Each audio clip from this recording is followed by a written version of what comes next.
Hello viewers, আসসালামু আলাইকুম। কেমন আছেন সবাই? আশা করি ভালো আছেন। আমিও আলহামদুলিল্লাহ ভালো আছি। আজকে রান্না করব পুঁইশাক। তার জন্য এখানে আমি ওই যে মাছ ভেজে রাখছিলাম যে সেই মাছের তেলটা দিয়ে দিচ্ছি। তারপর এখানে কিছু পেঁয়াজ কুচি আর কাঁচামরিচ কুচি দিয়ে দিচ্ছি। সাথে দিয়ে দিচ্ছি ফালি করা ২-৩টা ছোট ছোট আলু। আর অল্প একটু লবণ দিয়ে এটাকে এখন একটু সফট করে নিব। পুঁইশাকের সাথে আলুটা ভালো যায়, তাই আমি এখানে ৩-৪টা আলু কুচি করে দিয়েছি। এখন এটাকে একটু সফট করে নিব। তারপর আমি এখানে রসুন বাটা দিয়ে দিচ্ছি আর কি। রসুনটাকে আলু পেঁয়াজের সাথে একটু ভেজে নিব আর কি। তারপরে সামান্য একটু পানি দিয়ে দিব, কারণ আমি গুঁড়া মশলাগুলো দিব তো তাই। তো এই তো এখানে আমি এখন গুঁড়া মশলার মধ্যে বেশি কিছু দিব না, হলুদ গুঁড়া আর মরিচের গুঁড়াই দিব শুধু। শাক যেহেতু এত বেশি মশলা ভাল লাগবে না শাকের সাথে। এখানে আমি পুঁই শাকটাকে ওই যে রুই মাছের মাথা দিয়ে রান্না করি। মাথা আর লেজ আর ২ টুকরো মাছ আছে আর কি। আমি সবসময় রুই মাছ, কাতল মাছ কিনলে যখনই কিনি ওই মাথা দিয়ে আমি শাক রান্না করি, অথবা ওই যে কচুরমুখী আছে না সেগুলা রান্না করি। আমার কাছে ভালো লাগে মাছের মাথা দিয়ে রান্না করলে। এখানে আমি এখন সবগুলো একত্র করে আর কি একটু তেল উপরে ভেসে ওঠা পর্যন্ত রান্না করে নিব। তারপর আমি এর সাথে এড করে দিব পুঁই শাক আর কি। এই পুঁই শাকটা কে কে আপনারা পছন্দ করেন? আমাকে কমেন্টসে জানাতে পারেন। কারণ আমার তো ভালোই লাগে।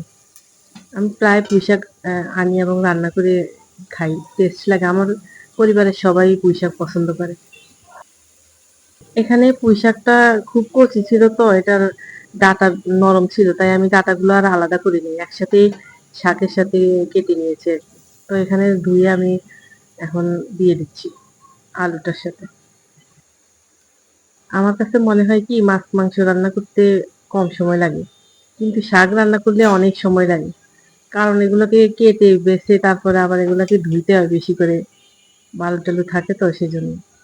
তো আমার কাছে শাকটা তো খেতে ভাল লাগে, কিন্তু অনেক ঝামেলার মনে হয়। এই যে আমার শাকগুলো দেওয়া হয়ে গেছে, এখন আমি সবকিছু একত্রে মিশিয়ে নিব আর কি। মিশিয়ে আমি ঢাকা দিয়ে কিছুক্ষণ ওটাকে রান্না করে নিব। ওই সময় আমি লবণ অল্প দিয়েছিলাম পেঁয়াজের সাথে, এজন্য আমি আবারও একটু লবণ দিয়ে দিলাম।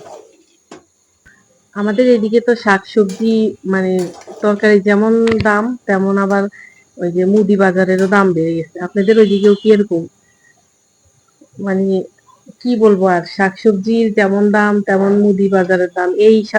এই শাকটা আমি এই যে দেখেন কতটুকু হয়েছে। এই শাকটা আগে যদি হইতো তাহলে ওটার দাম হইতো ৩০ টাকা। এখন আমি ৬০ টাকা দিয়ে আনছি এইটুক শাক।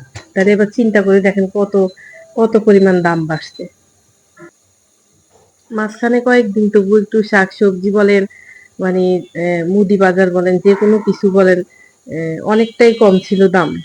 মানে ইদানিং এত এত বাড়তেছে, মানে প্রতি সপ্তাহে সপ্তাহে বাড়ে, প্রতি সপ্তাহে সপ্তাহে। গত সপ্তাহে দিন দেখছি ১৪০ টাকা, এই সপ্তাহে আবার ১৫০ টাকা।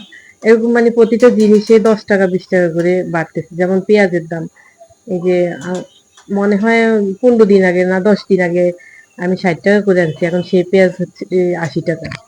তো মানুষ কিভাবে বাঁচতে জানি না, ঢাকা শহরে ৩-৪ জন রোজগার করলে যাই থাকা যাবে আমার মনে হচ্ছে। তো এই তো এখানে আমি পানি দিয়ে দিছি আমার তরকারির মধ্যে। তো পানিটা যখন বলক আসছে, এখন আমি আগে থেকে ভেজে রাখা মাছের মাথাগুলো দিয়ে দিচ্ছি আর কি। দিয়ে আমি ঢাকা দিয়ে রান্না করবো, এরপরে সিদ্ধ হওয়া পর্যন্ত আর কি রান্না করে নিলেই হবে। এই তো আমার এখানে পুঁই শাক রান্না হয়ে গেছে। তো আজকের মতো এখানেই বিদায় নিচ্ছি। দেখা হবে নেক্সট কোনো ভিডিওতে। ততদিন পর্যন্ত আপনারা সবাই ভালো থাকবেন, সুস্থ থাকবেন। আল্লাহ হাফেজ।